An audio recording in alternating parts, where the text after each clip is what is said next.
Pendant 2 jours, les membres du gouvernement ont examiné les résultats des travaux issus de la session pré-atelier qui s'est tenue du 4 au 7 septembre 2024 au ministère des Affaires étrangères. Le 13 et 14 septembre, le Premier ministre a réuni tout son gouvernement pour rendre concrètes les sous-actions dérivées des actions principales adossées au projet de société du chef de l'État pour en faire un véritable outil opérationnel au service du bien-être des Tchadiens. Un indicateur de premier niveau a été adressé.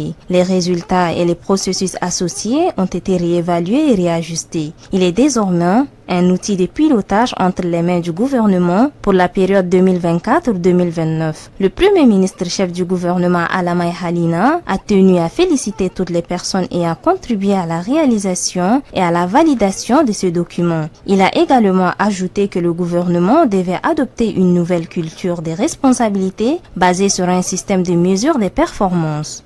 Le gouvernement doit épouser une nouvelle culture de responsabilité qui s'arc-boute sur un schéma de mesures de performance.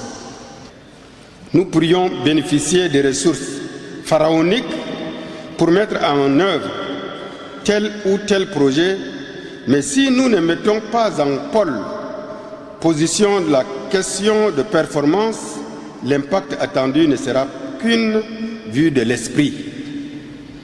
C'est pourquoi le nouveau paradigme organisationnel doit être la règle d'or pour tous. Mieux, la redevabilité et l'obligation de résultats prennent une dimension sacrée. Cet atelier de validation du mécanisme de suivi des performances du gouvernement représente une étape clé dans la mise en œuvre du projet de société du chef de l'État visant à améliorer la vie de tous les Tchadiens.